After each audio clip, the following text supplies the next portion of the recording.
Hello, welcome to another episode of Naturalist Health. I'm your host, Dr. Ferrante Frazier. I am a holistic practitioner teaching the ways of health using only natural means. I do not talk about medicine, I do not talk about herbs, I do not talk about remedies, I do not talk about any treatments or surgeries or anything like that. That's out of my scope of teaching. My teaching is to teach you a lifestyle habit that will correct your health provided you apply the teachings to your life. You can come to this show every day or every Tuesday at 6 o'clock because that's when our show is. You can come to the show every Tuesday at 6 o'clock and hear the ways of health that I teach. But if you don't apply them to your life, then it's just falling on deaf ears. So when you hear me talk about, eating the ideal foods, staying away from toxic relationships, keeping the will to live, getting adequate sunlight, drinking clean, pure distilled water, you know, and regular exercising and getting plenty of rest. All the 10 ways of health, making sure that you get quality air, clean, pure air as possible. So when you apply those things to your life, just knowing them ain't gonna do you no good. But when you apply them, then that's when you're gonna start seeing the changes in your life. We got a wonderful topic, and I'm gonna go ahead and start in it because we got a lot of ground to cover. But if you know of anyone suffering with health issues and need to kind of correct that and want to get off the medicine, want to get off the herbs and remedies and that all that type of stuff, have them come check our show out. You can find us. What you need to do is go to Our Black Media on Facebook and on YouTube and hit the like button and the follow button, and it'll let you know all the shows that Our Black Media has available. And our show is Naturalist Elf, and that's the show where we're going to be talking about how to restore your body back to health. It's almost like a do-it-yourself technique, and it is a do-it-yourself technique, but somebody got to tell you what to do. All right, so what we're going to be talking about today is two good topics. We're going to start off talking about the salt conspiracy, the killer salt. And then we're going to go in talking about salads.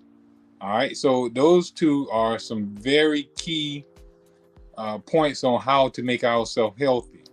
And what we're hearing today, we're hearing all about this alkalized water. You got to get that alkalized water, that pH, that 9.0 pH balanced water. Or we getting these drinks that's supposed to be alkalizing drinks. We drink these drinks that electrolytes, mineral waters, and mineral drinks, and different things of that nature. So we're trying to get minerals out of our drinks instead of our food. Now, there's a way to get it out of our drinks, but we'll talk about that soon. Now, the salt conspiracy, I'm going to be using the Health Seekers Yearbook to help hit some key points on how you might be sick because of the amount of salt in your diet. All right. Now, you got to think about it. These food supply corporations, they are definitely putting up a bunch of additives and a bunch of chemicals in our food. Now, according to one Miss Winters, she defines food additives as a substance or mixture of substances other than basic foodstuffs present in food as a result of any aspect of production, processing, storage, or packaging, but not including chance contamination.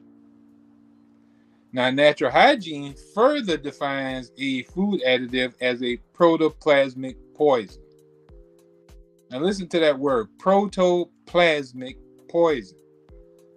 By definition, anything other than pure air and pure water taken into the body that is not a wholesome natural food in its uncooked state is, to some degree, toxic.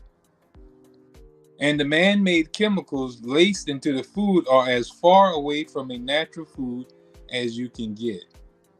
So in a nutshell, what Miss Winters is saying, anything that is not naturally in the food from when it comes off the tree or when it comes out of the garden, anything added, that's why they call it additive. Anything added to the whole food is toxic to some degree, you know, but it's going to be toxic no matter what is added to it. It's going to be toxic. Now, the more poisonous the substance is, the more toxic it's going to be to you.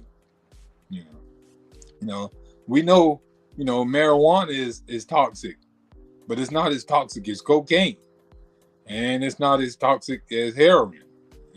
Heroin is maybe a little more toxic than cocaine, and that new thing they got out there with that fentanyl is actually more toxic than the heroin. So the degree of the poison is going to determine how toxic it is to you, and how much is used is going to cause how much toxin is going to tear your body down. If our taste buds have become so perverted that we keep the food giants producing false foods, like like we talked about with the the additives and stuff like that, because it's not real food. If we have to add seasonings, spices to our food, it's not food. We shouldn't be eating it. If we can't enjoy, the banana in its ripe state, then banana ain't a food for us. But who don't enjoy a good ripe banana, a good sweet ripe banana?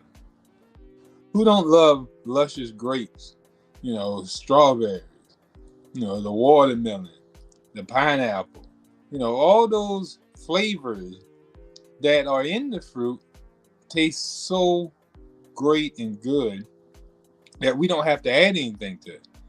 But when we go and start cooking bitters like collard greens and the kale and a bunch of the other foods, and when we start cooking meat and potatoes and all the tubular and cooking the rice and all this stuff, we want to add flavor to those things. They taste bland, or they taste so bad that we don't want to eat them. Only after we doctor them up. We get in there, somebody bad with them pans, boy. They get in that kitchen and boy, they make some food that would make us throw up at the smell, like chitlin. They make them chitlins taste good, don't they? I don't know how they actually make it, but when they make it, I hear a lot of people talking about how good it is. I have never eaten it myself, even when I was eating as a carnivore diet. I never ate any chitlin, but they make it taste good to people. Now, chemicals come in many forms. They come in preservatives. You read that on the back of your cans. All that canned food, they got to preserve that food. Even when we preserve our food, if we home bottling and stuff, we still use like acid, honey, different stuff to preserve our food, or add salt to it.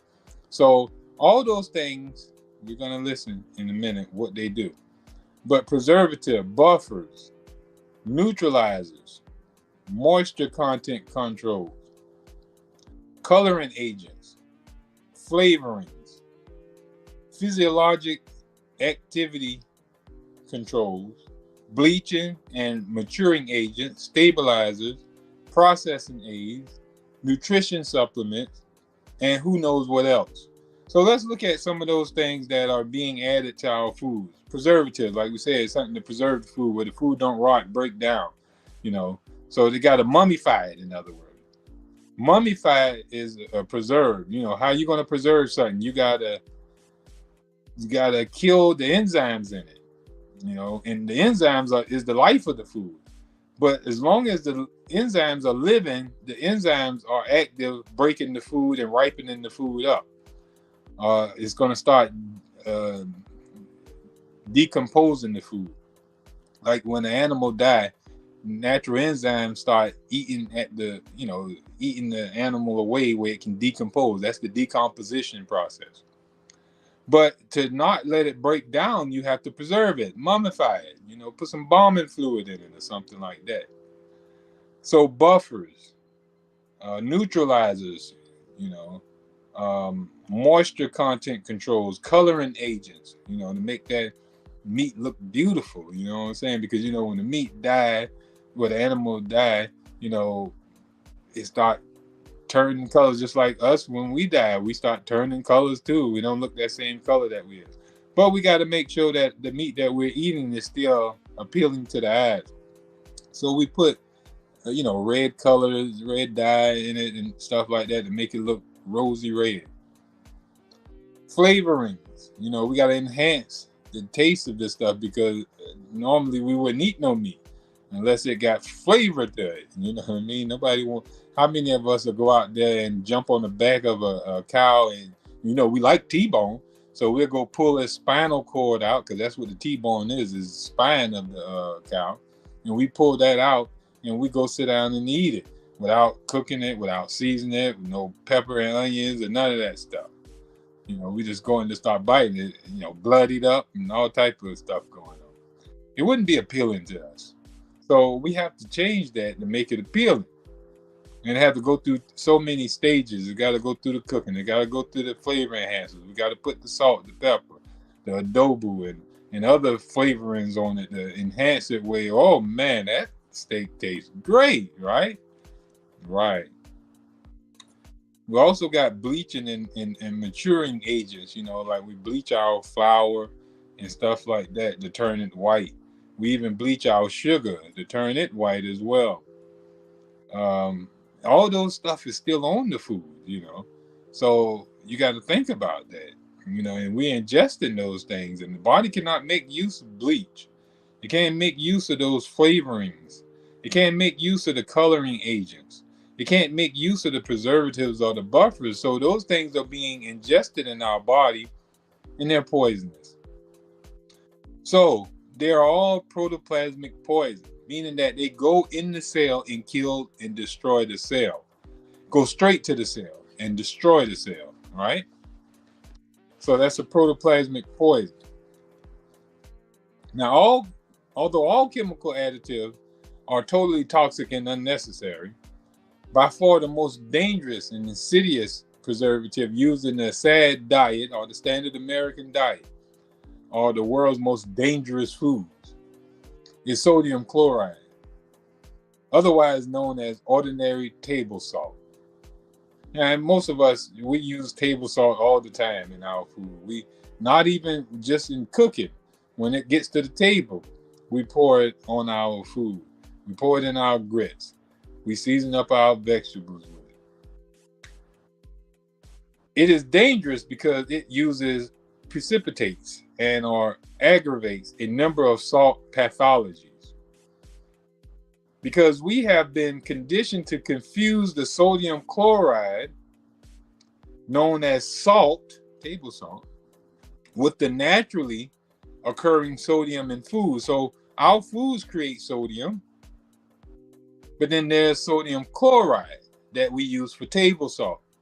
So the salt that we can get out of let's say celery. Celery is high in sodium, but it's not the same sodium that we're going to get if we pour sodium chloride on our food. It's two different types of sodium there. You got sodium and then you got sodium chloride. Sodium chloride is the salt that we get, that we pour on our stuff, that come in that little blue thing with the little, when it rains, it pours slogan on it with the little girl with the little umbrella. Salt. All right. So it is important to underline once again of embracing energies enhancers in total. You got to make sure that you conserve energy. But, so you're going to have to get off the sodium chloride where it can stop the irritation in your body. A lot of us got to realize that salt is very irritating when it goes into our body. Now, when this goes into our stomach, we can't feel it like how if we had a cut on our hand and we pulled the salt in that cut, we would automatically jump out of our skin almost. I mean, it would hurt like I don't know what. If you get salt in your eyes, throw salt up your nose.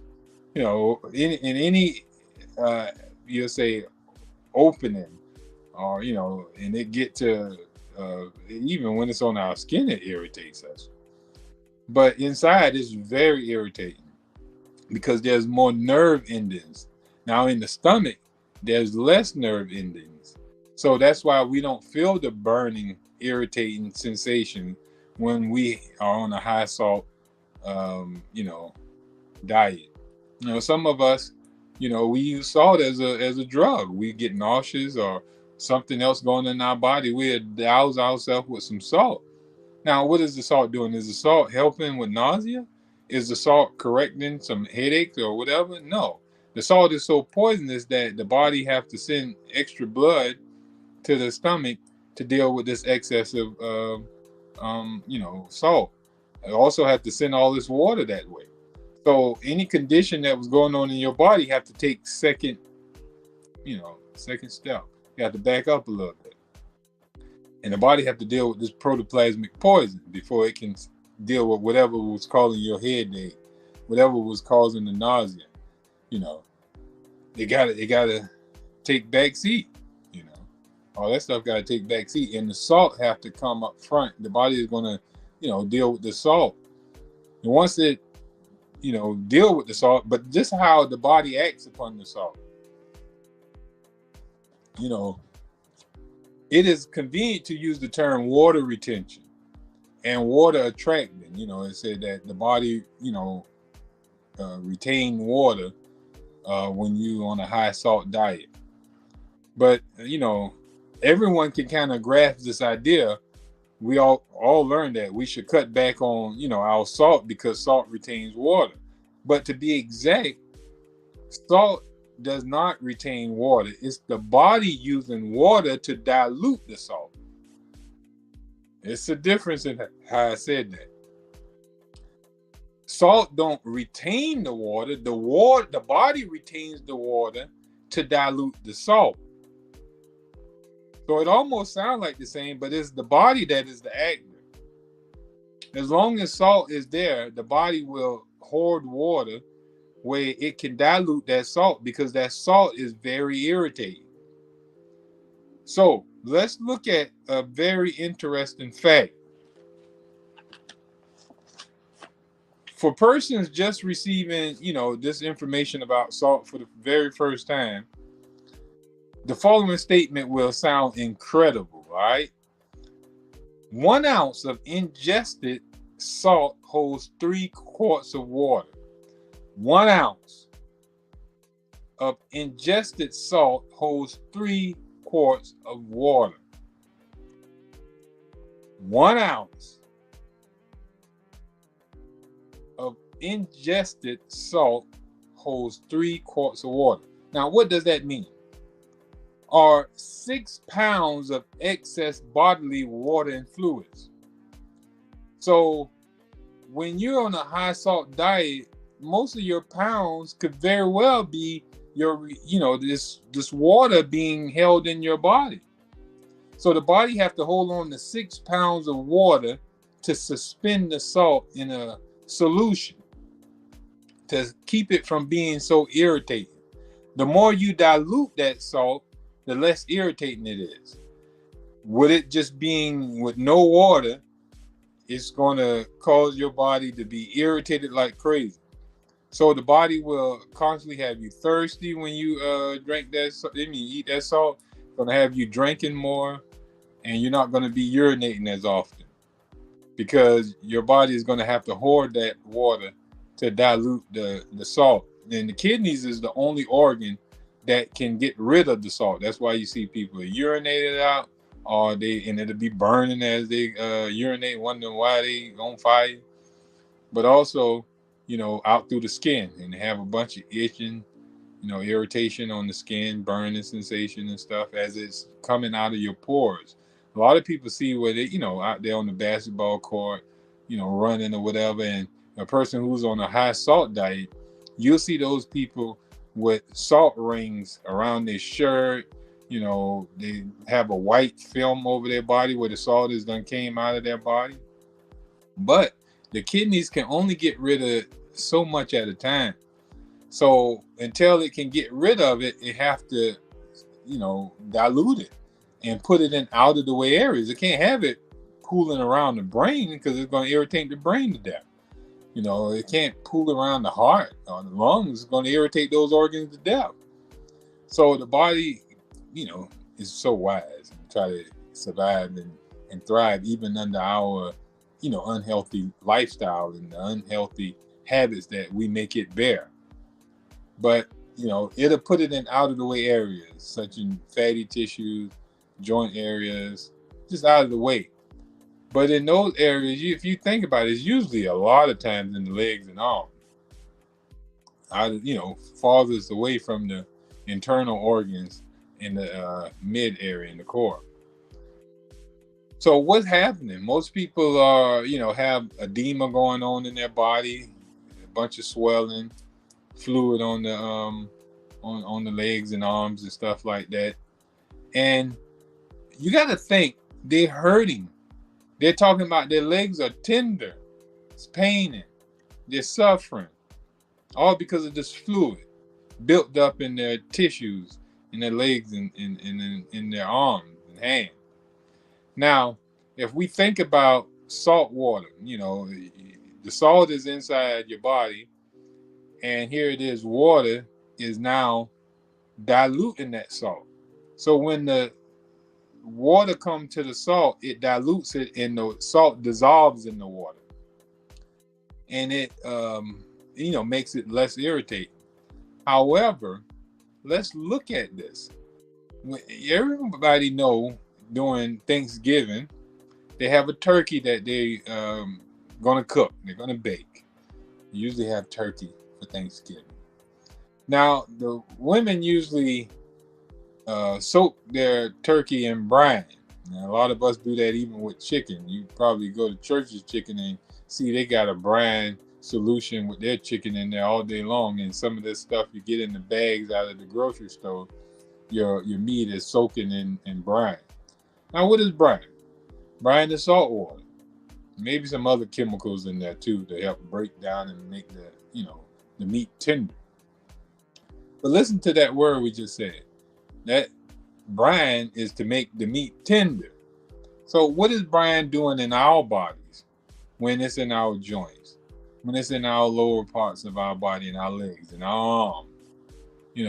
It's making those things tender. So we're wondering why our arms are always, irritating and tender to the touch, and our legs is swelling and tender because we're tenderizing ourselves as we continuously with the high salt diet.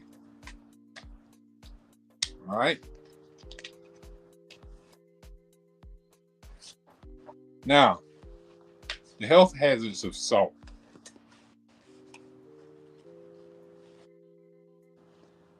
Now, whenever a particle of salt enters the body, there is an instant recognition of an invasion of deadly foreign substance. That's what salt is. It's a deadly foreign substance. First, the salt crystals dissolve in the sodium and ion and the chloride ion. And when there are excessive sodium ions in the fluids, the body cries in thirst for water to dilute the sodium ion concentrate in order to try to maintain homeostasis. So this is very much what I said earlier. You start taking salt into the body automatically start, it uses up all the water. All the water is sent to it, so the body starts getting thirsty because water comes from the lungs, from the brain, from the heart, and from other organs and tissues that are lending their water to the body to dilute this excessive sodium chloride that has come into the body. Now, if those organs don't yield up their water, then the whole body dies. So they're going to give it up, but they're drying themselves out to do so. So the body have to create a thirst where you can go and start drinking more water, where you can, try to maintain homeostasis, a balance in the body. First, the stomach attempts to deal with the unnatural and excessive results of salt eating. When this fails, the sodium chloride is shuffled off to the liver as the body attempts to deal with the toxic substance. When the liver grows weary of battling an indestructible character of the sodium chloride, the liver passes the diluted table salt off by sending the toxic load to the kidneys. But the kidneys' capacity to excrete the diluted salt is limited. Excessive of diluted dietary salt are then shipped to storage cavities within the body where it awaits future excretion. In the meantime, it causes a caustic burning sensation and a swelling wherever it is stored. All right, we just talked about this. All right, so we're going to break it back down one more time. All right, so first, the stomach attempts to deal and try to break down salt, but salt cannot be broken down. Salt goes into your body the same way it comes out. It comes out the same way it goes in. It's vice versa. So salt cannot be digested. Some of us, we don't mess with the regular table salt. We use these big crystal salts. We use the sea salts, and it doesn't matter where your salt comes from. It can be some Himalayan pink salt. It can be some Himalayan African salt. It can be some, black European salt. It can be some Australian purple salt. Who cares what color? Who cares what shape? It's sodium chloride. And the body is going to react to it no different than the sea salt, than the regular table salt, or whatever. Salt is salt at the end of the day. The food manufacturers and these so-called health gurus like to confuse us and make us think that we're eating healthy salt. There is no healthy salt. There's no such thing as a healthy salt. Not sodium chloride, that is. We're going to learn about the healthy salt in just a little while. So you make sure you stay tuned and let some people know to come in and learn about the better way to get your salt. In an attempt to isolate the diluted salt, the body's fire department accumulates water in the affected areas to protect surrounding cells and tissues. This is where the body starts bringing water there to dilute it. All right. This is evidenced especially by swollen legs, hands, feet, and the puffy eyes. So, when clients come to me and I start seeing them with swelling in their feet, swelling in their hands, swelling in their legs, and they have these puffy eyes, I know that they have a large, they're usually on a high salt diet. And I immediately, put them on a low salt diet, and those issues start disappearing away from them. So that's why I'm glad I started learning more about holistic health according to natural hygiene, because it makes you a better practitioner, because you don't have to do a bunch of guessing. Let's try that. Let's see what this do. Put them on this remedy. Put them on this drug and all type of stuff. No, I can pretty much examine a person by looking at them and see what is going on with their body and talk to them and have them apply some natural hygienic concepts, and their body automatically start, coming back to life. Their issues start disappearing from them. It's amazing to see every time. Now, what happens next is the beginning of cellular degeneration. All right, water is accumulated to dull and dilute the irritant. One must remember that the body is composed of over 70% water. Pure water is demanded for optimum health and can only be gotten by the distillation process. The body is not suited to live in an ocean of brine. Any buildup of diluted salt cannot be tolerated for any length of time. Tissues that have absorbed salt water lose elasticity and begin to constrict. When this occurs, the molecular structure of the inner cell is altered. and the essential element potassium is quickly lost in the urine. So a lot of people who are having a lot of potassium, going out their urine, the doctor test them and do lab work with them and find that they have high potassium in their urine. It's usually because they're on the high salt diet. When I have clients come to me suffering with that problem, here again, I already know that it's a salt issue. And, and we go ahead and put them on a low salt diet, especially the right salt diet, not this table salt diet. And their body start recovering. They go back to the doctor. The doctor say, "Wow, amazing recovery." And you can save your kidneys from a lot of damage of potassium being leached out, because that potassium do a lot of damage as it's coming out. You start having your strainers opening up and releasing more stuff out. So that can eventually lead to kidney damage. Now, low potassium means low blood sugar levels. Low blood sugar levels leads to fatigue and irritability, triggering even more stress and more potassium is excreted. As long as salt ingestion continues, the cycle is never ending. So those of us who are suffering with low blood sugar levels, we may want to pay attention to that. Salt is a bad issue with this disease thing. The greater the potassium loss, the more sodium penetrates into the inner cell membrane. So the more potassium you're losing out of your cells, the more salt is allowed in, which is going to cause the cell to break down and degenerate even more. So this is why we call it a protoplasmic poison. It goes in the cell and destroy the cell. Because as the sodium chloride go in, the potassium is leached out. All right. When the potassium sodium ratio in the body is altered to increase disproportionately on the sodium side, or when the sodium becomes higher than the potassium level in the body, a rapid body degeneration occurs. Disease sets in. Herein lies one of the great imbalances of the SAD diet by virtue of the food processors. Man and womankind original diet was high in potassium and relatively low in sodium. Much potassium is lost in the cooking, refining, and preserving. So potassium in our foods are void on the standard American diet because the cooking leaches out the potassium or destroys the potassium. Refining destroys the potassium in the food.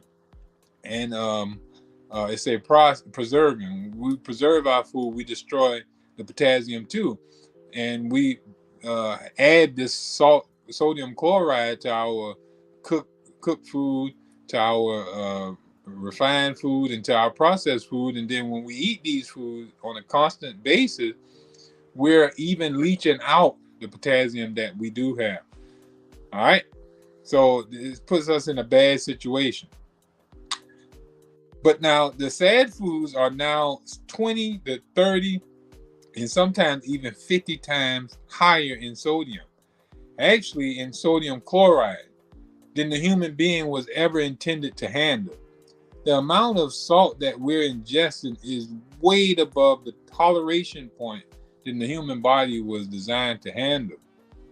This ratio has been reversed in the names of flavor enhancing, shelf life, and the almighty dollar.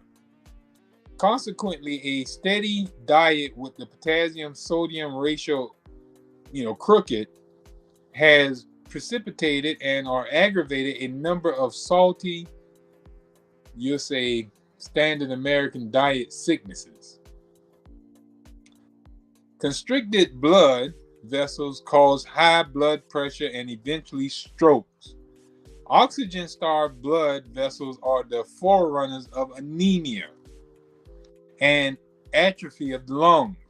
So when oxygen is depleted in the blood or not allowed in the blood, it's the beginning of anemia, and it's the beginning of, degeneration of the lungs. The lungs They shrivel up. That's what atrophy means. Acne, stomach ulcers, glaucoma, psoriasis, nerve degeneration, cancerous tumors, and edema have all been linked to excessive salt intake. Add to this an inflamed, jaundiced liver and a tired, overworked pair of kidneys. The picture we see is one of total degeneration. So salt going through all this breaks the body down. It goes into the cell and breaks the cell down. But before it even get there, it tears up the stomach, causes irritation and ulcer. It goes to the liver and causes jaundice. It goes into the kidneys to be filtered out, and it wears out the kidneys because the kidneys have to keep, urinating this out and also getting rid of potassium that's being leached out into the blood from when it actually gets to the cells. So it's a whole breakdown coming from this salt.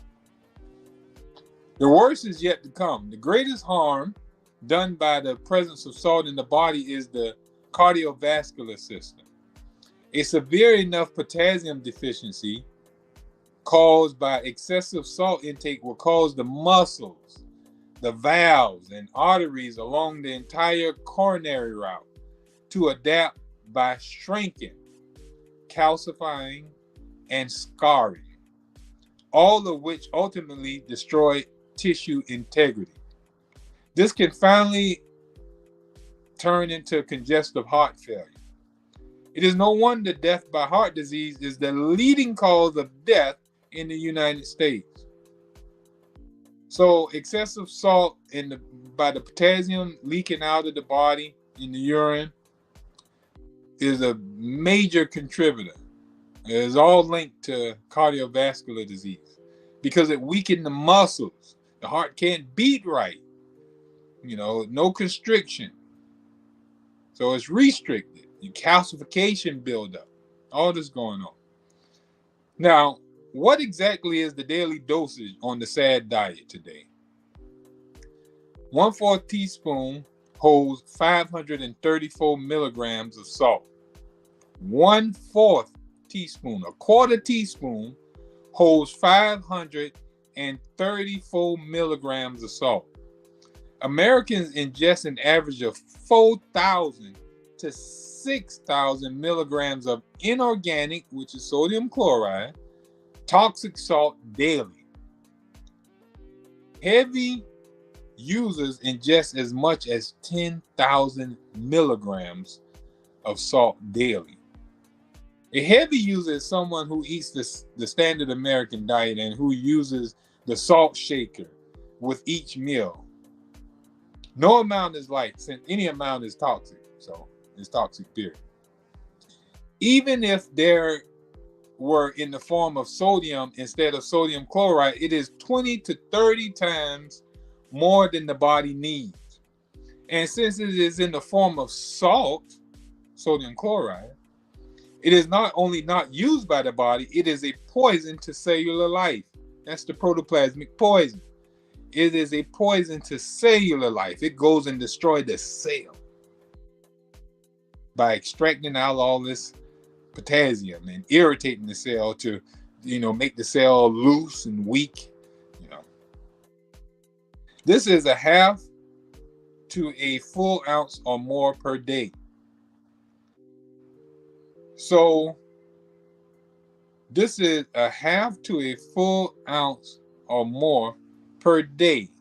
And if we see that 1 ounce of ingested salt holds 3/4 of water. So we're adding 6 pounds of weight on us if we are a heavy user. And it's in water weight. Our body is, we're gaining a lot of weight almost daily. But then we're urinating a lot. So we get some of that off. But we're steady escalating because we're on a high salt diet. This is 1/8 of a fatal dose. All right. So a half of a full ounce or more per day is 1/8 of a fatal dose. All right. So 4 ounces is a fatal dose.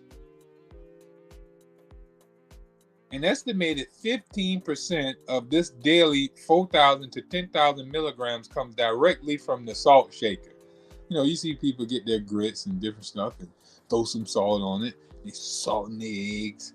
They salting their, even their vegetables. You got a lot of vegans that are still using the salt shaker. They gotten off the meat, but they're still using the salt shaker. They get their cucumbers and their tomatoes and put that on avocado and bread and then hit it with the salt shaker and the pepper. We definitely need to do a show on pepper too, how destructive it is to the liver and causing, liver cirrhosis of the liver, worse than alcohol would most likely do, especially a big time user of black pepper. But an estimated 85% of this comes from other sources, primarily processed food. So most of the salt that we're getting is coming from processed or refined foods, or these foods that are just not natural. So let's look at the difference between sodium and sodium chloride. Quick difference, and then we're going to start talking about the salad. Sodium is an essential organic mineral. Sodium. This is organic salt. All right. Organic means it's life. It's living. It's like it's in a usable form. That's what organic means when you start talking about minerals. Organic minerals are minerals. Now, we're not talking about organic like talking about healthy. Well, it is healthy, but the term inorganic and organic just mean conventionally sprayed with chemicals and stuff like that. But when we're talking about minerals, they got totally different meanings. So organic minerals are minerals that are living and that can be used by the body. Inorganic minerals are dead minerals. They're lifeless, like rock, stone. You can't eat stone and nurture your body. But when the plant bring that stone and turn it into a cucumber or a bell pepper, because see, the roots of the plant dig into the dirt and it takes up that dirt and take up the minerals out of the soil and turn it into organic minerals. Minerals that are now usable. It take it from dead minerals to living minerals. And then the body can make use of that living minerals. So sodium is an essential organic mineral, whereas sodium chloride is a toxic inorganic compound formed by the union of the sodium and chloride. Sodium is found naturally occurring in fresh fruits, vegetables, nuts, and seeds, which have not been tampered with through any form of processing or preserving or whatever. But now sodium chloride, on the other hand, it is found as common table salt, or the salt crystals are laced into, processed foods. So one you're going to find in the fruits, sodium, you're only going to find sodium in fruits, vegetables, nuts, and seeds that haven't been, altered in any way. Just fresh, natural fruits, vegetables, nuts, and seeds. But table salt, you're not going to find that in fresh fruits and vegetables. You're going to find that in a salt shaker, and you're going to find that in the processed foods that's coming from these manufacturing plants. Sodium. It is necessary to the body for optimum health, and it is responsible for maintaining fluid balance, regulating the circulatory system, and normalizing nerve propagation impulses. So the sodium has some very important things that it needs to do. It's going to help regulate, maintain fluid balance. Don't let your body and your cells and tissues get too dry. It got to keep a good medium. It regulates the circulatory system. It keeps the blood pressure at a good pressure. And it normalizes nerve propagation impulses. Make sure that, the nerves get to, the impulses get to where they need to get to. But now sodium chloride, on the other hand, is toxic to the body and is responsible for upsetting the fluid balance. It messes up the fluid balance because it dry out the cells to pull the water to the salt crystals to be diluted. So it doesn't promote balance, it robs the body of balance, debilitating the circulatory system and precipitating and or aggravating a number of salt pathologies. So it creates a bunch of sickness into the body, disrupting the impulses, the nerve impulses, also leaching out all the potassium and causing the kidneys to overwork themselves and do damage to the liver. Now, sodium, it is totally usable by the body and in an assimilable form in these ideal foods. So the sodium can be used by the body. The body can make use of it. Sodium chloride is totally unusable by the body, and it is unassimilable form. It can't be assimilated and taken into and turned into flesh and blood and bones and stuff like that. The body can't make use of it. It's like trying to bring some material that the house is not made of and trying to repair the house with it. It can't use it. You know, you got to use what the house is made of, and you got to use what this body is made of. Sodium. The human body needs an estimated 200 to 280 milligrams of it daily to carry on these essential functions. Now, if you notice, we said 1/4 teaspoon holds 534 milligrams of salt. So it looks like we need only 1/8 of a teaspoon, and less than that, to carry on the essential functions that sodium needs. But when we're getting it from salt, we're getting way too much because, the average person, man, dump almost a whole bottle of salt in their food. Sodium chloride, the human body on the salty, standard American diet takes an estimated 4,000 to 10,000 milligrams daily. So we're taking in extremely too much salt on the standard American diet when we're going to these restaurants and eating these high salted foods, these soul food cooking, with all this salted bacon, salted meats that we're eating and all this processed food. All these tater chips and honey buns and all the other stuff that is highly salted that we're consuming. If we look at one of them bags, we'll see that we have exceeded our salt intake off that one serving of that food. Mostly one serving of chips, and that ain't even the whole bag. We have done it with the amount of salt that we need. About each bag probably have us 6 or 8 times over the amount that our body's supposed to have. And most of us eat the whole bag when we eat a whole bag of chips. Sodium, it occurs in adequate, sufficient amounts on the ideal diet. Sodium chloride, it occurs in highly addicting and disease-promoting amounts on the salty, sad diet. So you notice that some people, they say that it's not enough salt in their food. They need to add more salt. Their taste buds have become so deranged that they need even more and even more of the drug just to get some stimulation. Sodium, it contributes to health, whereas sodium chloride, it precipitates and or aggravates a host of salt sicknesses. Let's call them out again. Edema, obesity, hypertension, coronary heart disease, myocardial infarction, angina, that's heart attack, angina pectoris, you got stroke, congestive heart failure, kidney failure, PMS. Your woman having PMS, she's probably on the highest salt diet. Take her off the salt, and you won't have to worry about that PMS syndrome going on,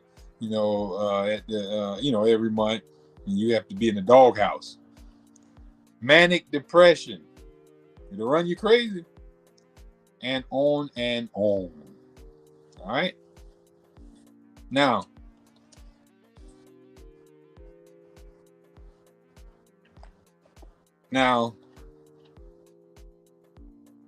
the amount of salt that they tell us we need to have is keep it around at 2,000 milligrams. But we talked about the body only need about 230 to 280. So the average standard is way over the amount that our body needs. So we need to back up off that. And if we eat in the ideal diet, we don't have to worry about excessive salt. We will be good in excessive sodium. All right, so let's go into the salad. Now, before we got into talking about minerals and stuff like that, the word salad comes from an old word, well, meaning salt. Salt means salad. When you say salt, that means salad. But salt also carries the same term of electrolytes, or minerals, or alkaline, you know. So alkalinity is salt, you know. Electrolytes is salt. Minerals is salt. Mineral salt, you know. You heard that term. You know, potassium salt, you know, all these are salts. So minerals is salt. Magnesium salt. You know, all these are salt. Salt is just a mineral, in other words. That's the true definition of salt. The salt that we call salt is just sodium chloride, a crystal. So it's not really true salt. So the salt that our body needs is not in the form of these crystals, the sodium chloride crystal. But the salt that we need is electrolytes. We need minerals. So we need minerals. That's the sodium that we're talking about. Potassium and the magnesium. Those are the things that we need to allow in our body where we can ward ourselves off from all the, the aches and pains, the sicknesses that are contributed by the use of the sodium chloride in huge amounts or in any amount. So let's stay away from them and let's keep ourselves fully intact. We need salt. Let's get it from celery. Let's get it from lettuce. Let's get it from cucumbers. Let's get it from the vegetables that have our salts in them. Just make you a salad. You'll get all the salt you'll need. You'll get your potassium, your sodium, and your magnesium. So make you a nice big salad and love the salt that you're eating. So best of health and happiness from Savannah Natural Health. This has been your host, Dr. Ferrante Frazier, a hygienic practitioner out of Savannah, Georgia, teaching you the ways of health, only using natural means such as fresh air, sunlight, ideal food, nurturing relationships, rest and relaxation, regular exercise, and a host of other energy enhancers are our basic needs. So until next week, I'll see you here, same place, Tuesday at 6 o'clock. Best of health and happiness. See you next week.